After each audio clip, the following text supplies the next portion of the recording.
दोस्तों वीडियो पूरा देखना और वो देखिए डॉक्टर साहब कैसे खांस रहा है। जैसा कि आपने बताया था, मैंने उसको बांध के रखा है। आप किसी तरह से सुई लगा दीजिए बस। अबे तू टेंशन मत ले, इस बार तो साले को सुई लगा कर रहूंगा।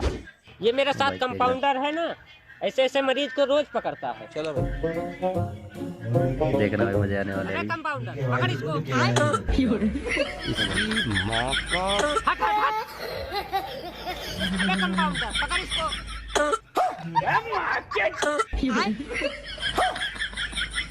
साला तुम कौन बात के कंपाउंडर हो? पकड़ो उसको। और अभी तो रुको।